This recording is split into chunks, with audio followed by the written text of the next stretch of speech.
جو آپ کو اپنے ہیروز کے ساتھ ہوتی ہے. پھر ایک دفعہ ایسا ہوا کہ ہمارے گھر میں ایک مہمان آئے, وہ کہیں مڈل ایسٹ سے آئے تھے, تو انہوں نے مجھ سے پوچھا کہ تمہیں ایٹلس دیکھنی آتی ہے. تو ظاہر ہے کہ اس وقت ہمارے اسکولوں میں تو کوئی ایٹلس ویٹلس کا کانسیپٹ نہیں تھا, نہ ہسٹری ہمیں ایٹلس کے ساتھ پڑھائی جاتی تھی. تو میں نے کہا کہ نہیں. تو اس نے کہا اچھا تم اپنے ہیروز کے بارے میں کیا جانتی ہو, تمہیں معلوم ہے کہ AK فضل الحق کون تھے, ایسٹ پاکستان کا, انہوں نے کہا. تو میں نے کہا نہیں مجھے تو نہیں پتا. پھر اس نے خواجہ ناظم الدین کا مجھ سے پوچھا, مجھے بالکل نہیں پتا تھا. پھر اس نے فاطمہ جناح کا پوچھا تو وہ مجھے معلوم تھا. قائد اعظم کا پوچھا وہ بھی معلوم تھا. سرکار عبدالرب نیشتر کا پوچھا وہ مجھے معلوم نہیں تھا. تو یہ وہ چیزیں تھیں جو بچپن میں آپ کو سکھائی جانی چاہیے تھی.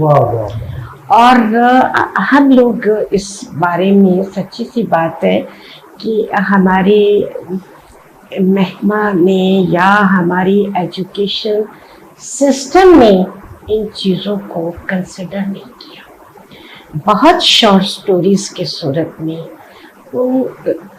ان ہیروز کی کہانیوں کو ضرورت تھی کہ وہ ان کو نا ایک کہانیوں کی, اب تو خیر اس کے اوپر بہت کام ہو رہے ہیں, لیکن اب زمانہ جو ہے یعنی نا ایک نسل تو آپ کہہ لیجئے کہ وہ چلی گئی. اس نسل کی وہ جو بہت پرانی نسل تھی جس نے ایک طرح پاکستان بنانے میں اسٹرگل کی, اس نسل کی کنٹریبیوشنز اور اس نسل کی جو سروسز اور ڈیووشن وہ ڈفرینٹ.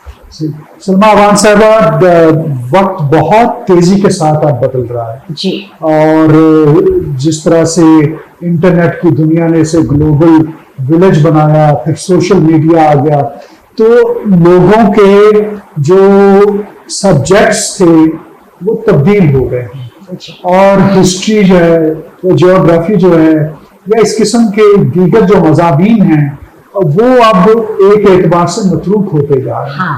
تو گویا کہ آج کی نسل کا اپنے ماضی سے رشتہ جو ہے وہ ٹوٹتا جا رہا ہے. ایسے میں ادارہ نظریہ پاکستان جیسے ادارے جو ہیں, جو ایک کردار ادا کرنے کی کوشش کر رہے ہیں اور نوجوان نسل کو اس سے آگاہی دے رہے ہیں, آپ اس ادارے سمیت دیگر ایسے اداروں کی کاوش پہ کیا کہیں گے؟ دیکھیے یہ تو 92 کا, جیسے آپ مجھے ابھی پتہ چلا ہے کہ یہ ادارہ 92 میں, جی بالکل, میرا خیال ہے کہ بہت پہلے بن جانا چاہیے تھا. اور اس ادارے میں ریسرچ ورک مجھے نہیں پتا کہ ہو رہا ہوگا. ڈیفینیٹلی یہ ادارہ جو ہے بہت ساری کتابیں جو ہے شائع ہو رہی ہیں, مشاہیر کی کتابیں, یہ تو تاریخ پاکستان کے حوالے سے ضرورت ہے کہ کتاب, ایک تو بچے کتاب سے بہت دور ہو رہے ہیں. آپ نے ان بچوں کو ان کے ایجز کے حساب سے ان کے ہیروز کی زندگیوں کو اس طرح سے پیش کرنا ہے کہ وہ ان کے لیے بے حد دلچسپ اور بے حد سبق آموز ہو جائے. لیکن ایک بات کا آپ نے خیال رکھنا ہے کہ آپ نے انہیں شخصیت پرستی کی طرف نہیں لانا. یہ بہت امپورٹنٹ چیز ہے. آپ وہ ہیومن بینگز تھے, وہ ہیروز جو تھے انہوں نے بہت بڑے کام کیے, ایکسٹرا آرڈنری. ظاہر ہے کہ ان میں ٹیلنٹ تھا, قدرت ان سے کچھ کام لینا چاہ رہی تھی, اور ظاہر ہے کہ جب کسی انسان سے قدرت کوئی کام لیتی ہے بڑے پیمانے پر تو وہ اسی طرح سے اس کو وہ صلاحیتیں بھی دیتی ہے, ظرف بھی دیتی ہے, اور اس کی قابلیت بھی اسی لیول کی ہوتی ہے.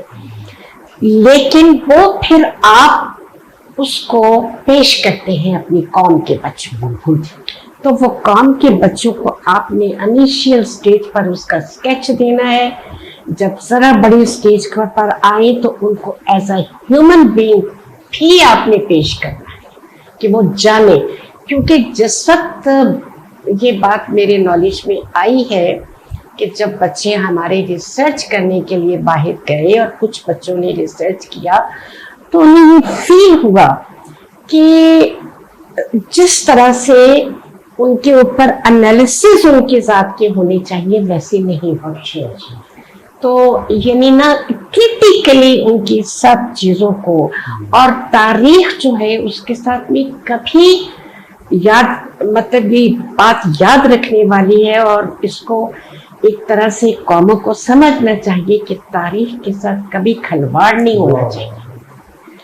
تاریخ جو ہے وہ جیسی بھی ہے وہ اپنی اوریجنل شکل میں اگر محفوظ ہوگی تو آپ آنے والا وقت آنے والا مورخ آپ کے لیے لکھے گا کہ وہ قوم نے بغیر تعصب کے یہ سب کچھ لکھا. سلما صاحبہ لٹریچر کا پاکستانی ادب کا نظریہ پاکستان تحریک پاکستان تقسیم پاکستان کو ڈسکرائب کرنے میں اور مسلم جو کانسیپٹ تھا اس کو اجاگر کرنے میں کیا کردار ادا کیا؟ دیکھیے یہ تو پارٹیشن جس وقت ہوئی ہے اس کے ساتھ ہی لٹریچر شروع ہو گیا. آپ اس میں بہت بڑے نام دیکھ لیجیے. ختیجہ مستور ہے, حاجرہ مستور ہے, ہماری الطاف آپا تھیں ماشاء اللہ سے, اور اس کے بعد میں یعنی آپ درجنوں نام لے سکتے ہیں, یعنی بہت سارا یعنی نام. تو یہ ان لوگوں نے افسانہ, ان لوگوں نے ناول کی شکل میں, ان لوگوں نے کالم نگاری کی شکل میں, ان لوگوں نے جی شاعری میں بالکل شاعری لٹریچر میں شاعری ایک بہت اہم پارٹ ہے. تو ان لوگوں نے اس عہد کو, اس سٹرگل کو, اس ساری چیز کو پریزرو کیا, محفوظ کیا, اور وہ محفوظ کیا جانا ایک اثاثہ ہے پاکستان کے لٹریچر کا, پاکستان کے ادب کا. اور کوئی بھی قوم اپنے لٹریچر پر زندہ رہتی ہے اور اس زبان کو اس کے شاعر, اس کے ادیب جو ہے وہ زندہ کرے. اب دیکھیے آپ کہ اگر ہم رشیا کا لٹریچر دیکھیں تو اس میں جو کردار ٹالسٹائی نے, دستویوسکی نے ادا کیا اور جو کردار ان کے شاعر پشکن نے, الیگزینڈر پشکن نے ادا کیا, انہوں نے رشین لینگویج کو اٹھا کر یورپین لینگویج کے برابر کیا. تو یہ ہوتا ہے کہ عالمی معیار کا ادب ہے. اور سچی سی بات ہے کہ میں رشیا گئی تو میرے لیے وہ گلیاں, ماسکو کی, پیٹرزبرگ کی گلیاں میرے لیے بڑی مانوس تھیں, اور مجھے ان گلیوں سے ایک طرح محبت ہوئی کہ میں جب ریڈ اسکوئر میں پھر رہی تھی تو میں یاد کر رہی تھی ٹالسٹائی کا وہ جو وار اینڈ پیس کا آخری پورشن ہے اس کا, ماسکو.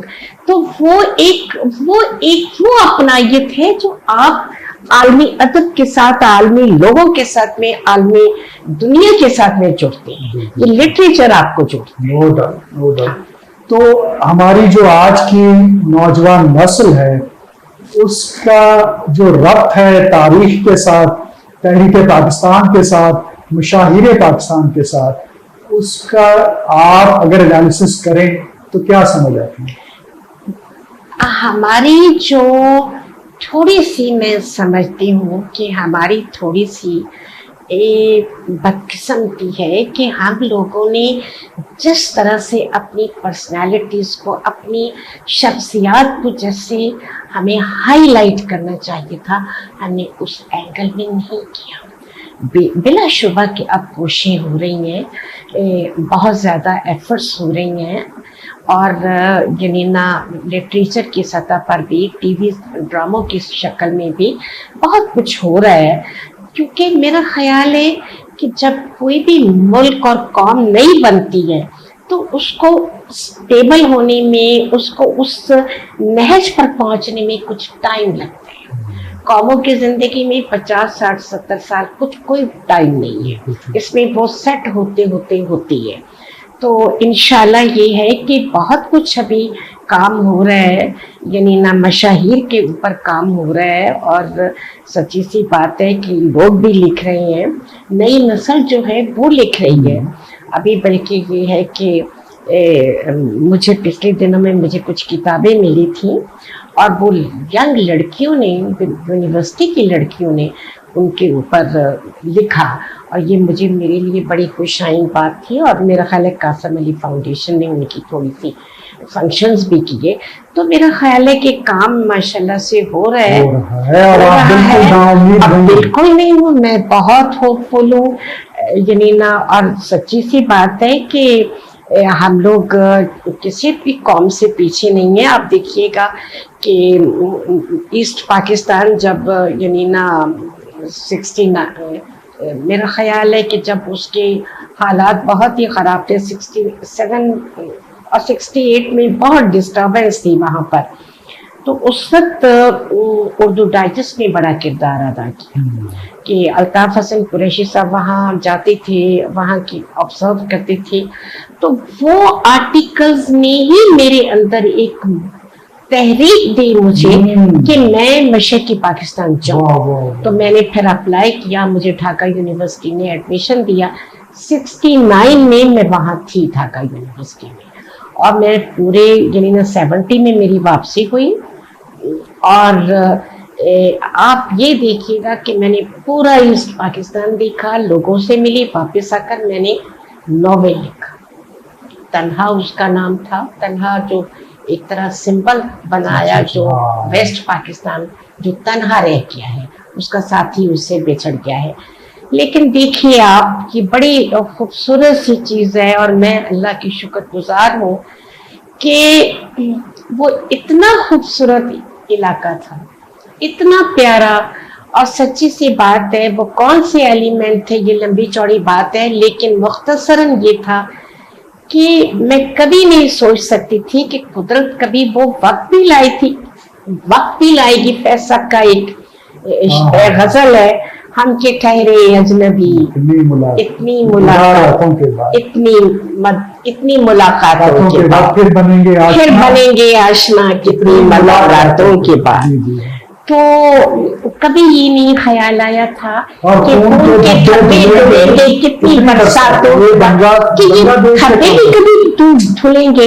کبھی امید نہیں تھی، جیسے مطلب میں وہاں اور میں، لیکن میں کہتی ہوں کہ سلام ہے ان ہوا بازوں کو، ان پائلٹس کو، پاکستان ایئر فورس کو، پاکستان آرمی کو، جنہوں نے، اور قدرت کا احسان مندی ہے کہ جنہوں نے ہمیں سر بلند کر دیا مارکہ حق میں. اور وہ بنگلہ دیش اور وہ پٹن میدان جہاں کے نعرے لگتے تھے پاکستان کے خلاف، اور میں اتنا کرتی تھی. ہمارا ہاسٹل گرلز کا تھا، رقیہ ہال، اور وہاں پر جب بھی وہ کوئی ہونا تو اس وقت میں دیکھتی تھی، میں کہتی تھی ہائے میں کیا کروں، میں کس طرح سے ان لوگوں کو سمجھاؤں کہ ہم تم سے الگ نہیں ہونا چاہتے ہیں. تو میں نے دیکھا کہ وہاں ان لوگوں نے پٹن میدان میں ریس کورس روڈ پہ ان لوگوں نے نعرے لگائے، پاکستان زندہ باد، زندہ باد کے نعرے لگائے. اور یہ اتنی بڑی یہ ایک سیٹسفیکشن تھی ہم لوگوں کے لیے کہ آپ سوچ نہیں سکتے ہیں کہ عمر کے اس حصے میں جب ہم دنیا سے جانے والے ہیں، ہم نے اپنے ملک میں وہ دیکھا، اور الحمدللہ، اور انشاءاللہ اس ملک کو اللہ میاں اور عروج دے گا. تو آپ آخر میں آپ نوجوان نسل کو کیا پیغام دینا چاہیں گے؟ بس پیغام تو مجھے یہی دینا ہے کہ پاکستان سے محبت کریں. پاکستان ایک نعمت، ایک تحفہ، ایک انعام دیا ہے قدرت نے، اور آپ کی سروائیول ہے اس میں. یہ خطہ ہے، محفوظ ہے پاکستان، تو آپ محفوظ ہیں، آپ کے لیے جائے عافیت ہے. کبھی یہ نہ کہیں میں باہر چلا جاتا ہوں، جائیں، پڑھیں، واپس آئیں، اس کی خدمت کریں.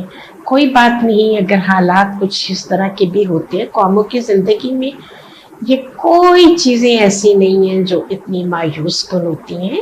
قومیں انہی مراحل سے گزر کر قومیں بنتی ہیں. آپ دنیا کی ہسٹری دیکھیں، ان کی ہر ایک کی ہسٹری ایسے ہی پروسیجرز میں سے گزری ہے.